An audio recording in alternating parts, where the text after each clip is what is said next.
Hi, good afternoon. Welcome to the marketplace. My name is Darryl Kwao. Coming up this afternoon, Tourism Minister Barbara Otinjesi settles the controversial reopening of bars and clubs by its agency, Ghana Tourism Authority, amidst Ghana's increasing cases of COVID-19. Also coming up, we focus on how businesses are being impacted by the COVID-19 pandemic. We'll be hearing from bookbinders as well as business communities, businesses in Muslim communities, I should say. Also coming up, Chamber of Mines asking government to remove certain taxes on diesel to stay competitive on the world market. And we've got the details coming up in this half hour of business news.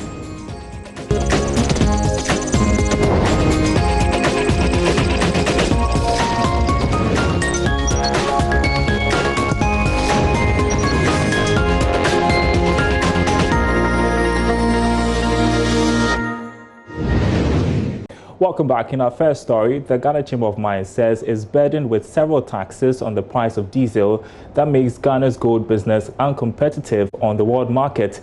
Energy Sector Recovery Levy and Price Stabilization Levy are expected to be cut out of the cost of diesel from mining companies since they pay upfront in dollars. Odilia Ntiamwa sat with the CEO of the Chamber of Mines, Suleiman Okoni, on several issues in the mining sector. More than 2 months since Ghana got its first coronavirus case, several companies in the global value chain have been affected either positively or negatively. The gold sector, though, has seen a substantive rise in price owing to its store of value, with a current price at $1,700 an ounce. The sector is struggling, however, to send goods to buyers. Now, companies will have to send gold on chartered flights at a high cost. We have a situation where you don't have any commercial flights coming in. The airports have been shut. Most mining companies generally would use commercial flights to take their doré out there to LBMA certified refineries for refining. And unfortunately, we have a situation where, for good reason, the airports have been shut. So an alternative which the companies have actually engineered is to look at chartered flights. And I think that is working pretty well. The sector for years has also been paying for fuel at high costs owing to certain taxes. Energy Sector Recovery Levy and the Price Stability Levy are but a few. That certainly is around the pricing for diesel. Yes. And if you look at the pricing for diesel, it's so padded with lots of levies and taxes, and it makes us quite uncompetitive. We have member companies who have operations not just in Ghana, but they even have within the sub-region, and even in countries which are landlocked, where you expect the price of diesel for the earth-moving equipment to be much higher because of double handling and so on and so forth. Their prices tend to even be lower. So naturally, you would want to start asking questions and drilling down to find out why you have such a situation. And it boils down to the taxes and levies which are actually slapped on the price of diesel to the mines. Most of them should not be applicable to the mining industry. We continue to engage. In fact, was it last week or 2 weeks ago, we had to file a letter to the Ministry of Energy for consideration. Still related to the sector, the CEO of the Chamber of Mines, Suleiman Okoni, also wants government to review the 9% royalties which ends up in the various communities to 30%. The whole policy of derivation, which is behind the plowback of the 9% of royalty to host communities, is why we believe that where minerals are actually won from, they should get a lot more, substantially more of the revenue coming from the mining sector. So we've had a situation over the years in this country where the plowbacks don't get to the communities. And even if they get there, sometimes 2 years late, sometimes 3 years late. And it goes in such an ad hoc fashion that the agents of development in the communities, i.e. the assemblies, the district assembly, the municipal assemblies, cannot plan with these revenues. Ghana operates more than 16 large-scale mines with more than 900 small-scale miners. Turning to oil and gas now, Chief Executive of the Petroleum Commission has allayed fears that the coronavirus outbreak is going to derail oil and gas production in the country. According to Aboagye-Wiafe Jr., none of the companies operating in Ghana's upstream sector has been hit with the case of the pandemic. He attributed this to safety protocols being adhered to by these companies. He made this known as the Commission took delivery of some solar-powered hand-washing machines to reduce further spread of the disease. Businesses around the world are reeling under the effects of COVID-19. While some companies have had to lay off its workers, others are cutting down on production output as a means of staying afloat. The petroleum sector is no exception, prompting fears among industry watchers that this may affect the petroleum sector and to a large extent its output.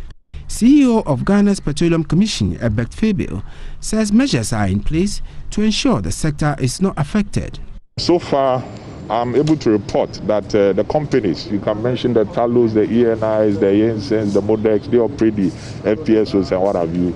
No reports of COVID has come to us from there. And I think that it is because the companies have taken the issues very seriously and are following the protocols. They've gotten a lot of non-essential staff to come onshore.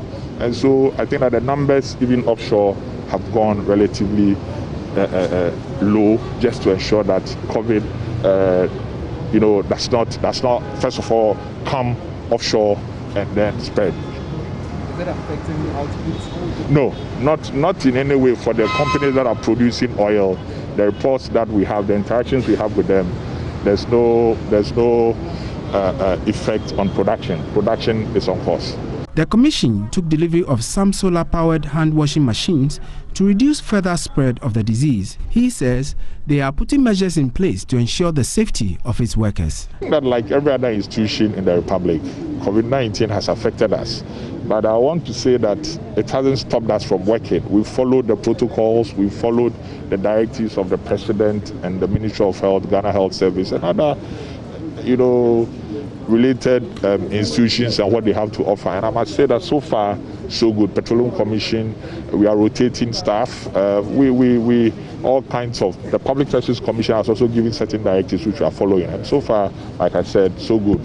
There's no cause for alarm. The solar-powered hand-washing machine with its motion sensors prevents its users from having direct contact with any of its parts. Here is a co-founder of Magnifico Solutions, manufacturers of the machine, explaining its components and how they function. The SunSync is a solar-powered hand-washing system. It has a 250 megawatt solar panel on the roof. It has lithium batteries, 100 amps lithium batteries. It has a water pump that pumps water, 5 liters of water in a minute. The SunSync is a touchless wash-hand system with a sensor tab, whereby when you reach out close to the sensor tab, the water automatically starts coming without touching the taps. Unlike the Victoria buckets, whereby you have to touch the bucket, open it and close it, pick up the tissue, and still wipe your hands. So there's too much contact with the Victoria buckets. Aboagye-Wiafe further called on other entities to support made in Ghana products.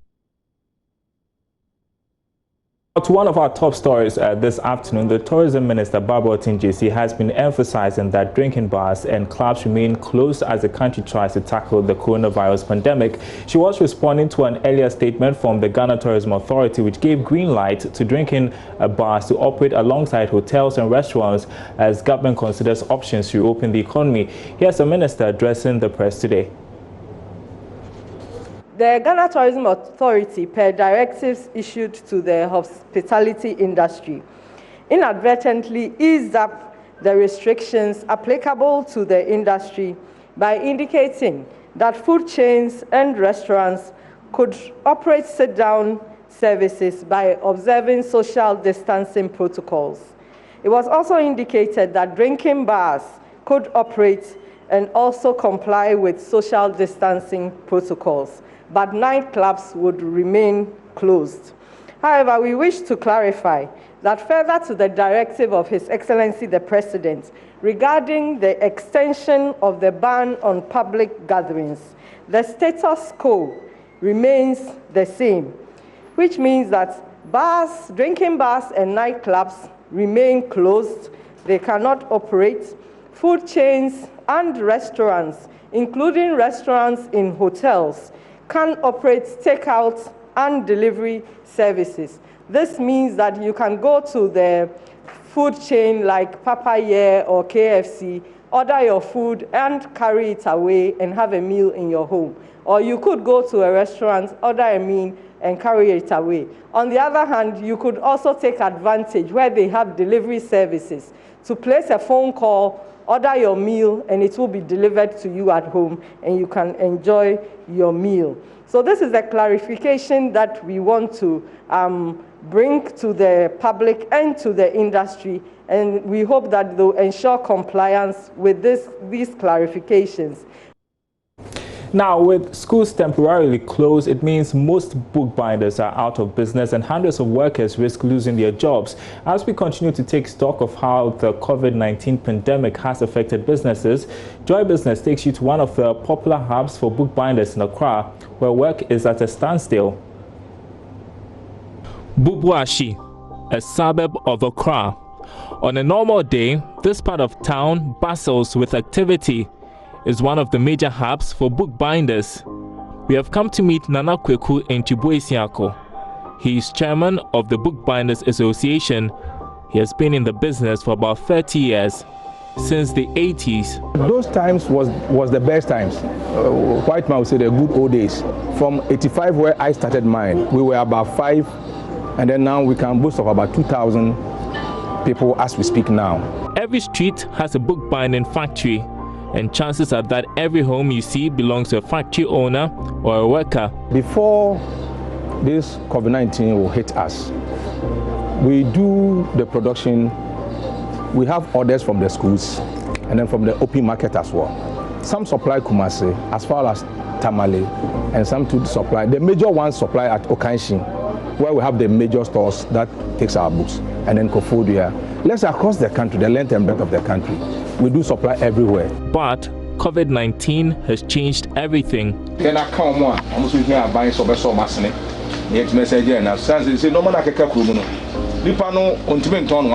Various factory owners are in a meeting today to discuss the way forward, weeks after the president closed down schools temporarily to curb the spread of the virus.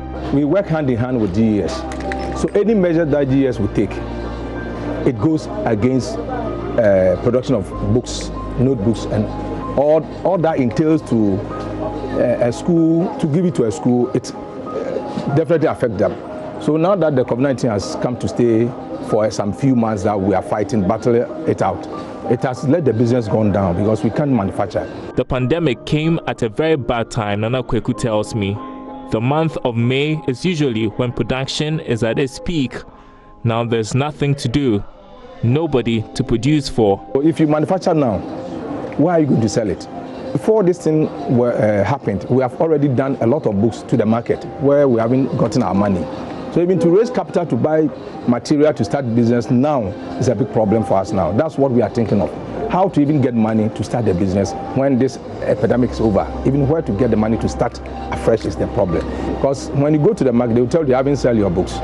So you can't even go. If you go for them, what are you going to do with it? So definitely it means you have to get new money to start another production. So as we speak, the effect is very huge. Most of the factories have been shut for weeks and equipment already gathering dust. Besides the huge investments they've made in equipment, their other headache is to pay hundreds of workers they have employed. They are the boys we normally work with every year. So we save money to keep them going. Because this thing is, let's say, by a month or two, it will be over. So assuming you don't pay them and then you let them go, when it's over, who is going to help you? So we don't pay them fully, but at least we give them something to keep them also going. Because they know what is going on now. We are not manufacturing, we are not selling. But at least we have to help ourselves. We meet ourselves halfway. So that's what we have been doing. We have been helping them halfway, just to keep them going till the pandemic is over. So for now, we don't pay full salary to them. We are meeting them halfway, just for them to survive.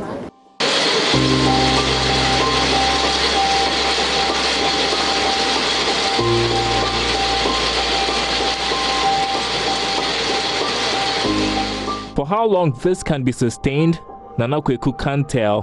What is obvious, they need support to survive this period.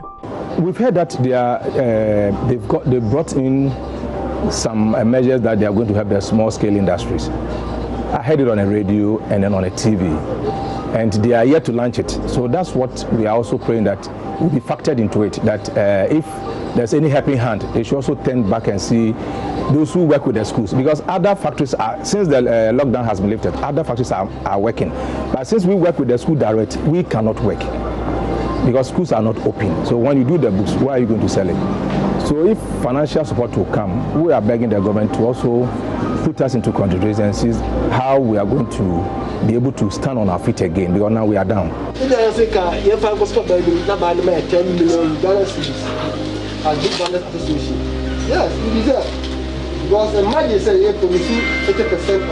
Now, though, with nothing much to do, the Bookbinders are meeting to strategize the way forward. The whole thing is a nightmare, I must be honest, a nightmare. So we are pleading to the government that if you come into our aid, when this small-scale loan is being introduced, they should also turn back to us and help us more, at least to cushion us, so we can stand on our feet. If nothing comes at all, it will be very difficult for us to work. Because I can tell you for a fact, somebody capital is 1,000 Ghana, somebody has 2,000 Ghana. The person has been in the house for 2 months now. You can imagine what has become of that money. It's gone. So you need something to start again. So it's like we are really down. Down as long as the schools are closed.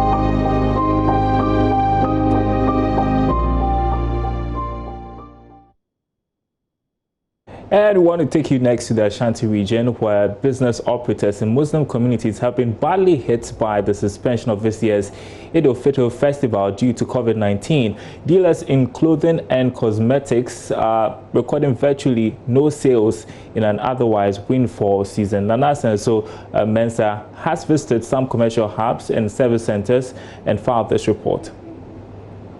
In this holy month of Ramadan, our Muslim brothers and sisters are having to pray at home instead of congregating at the mosque and foregoing the public celebration of the Eid. So it's left with some few days for the holy month of Ramadan to end.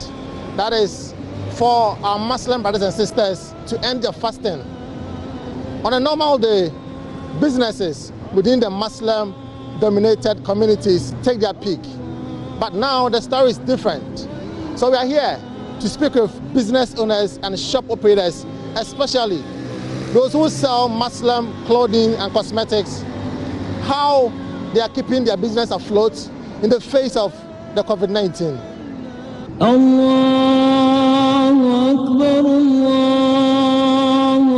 Here at Aswanse, almost all the shops sell Muslim clothes and accessories. Operators normally expect businesses to peak for high sales in the last 10 days of the holy Ramadan month of fasting. As adherents count down to the end of the annual spiritual exercise, patrons are expected to troop in to buy their needs for the celebration. The story, however, is different and one of gloom this year. Ibrahim Abubakar is owner of this shop. He sells wrappers and fabrics. He represents a number of businesses that are hard hit by the pandemic.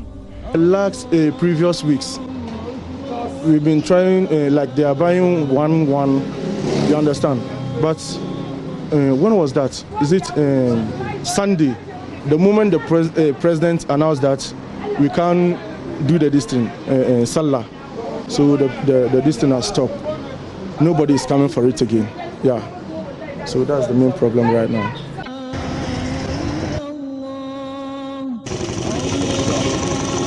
Just across the street is a fashion designer shop. It employs over 20 designers who sew for hundreds of clients.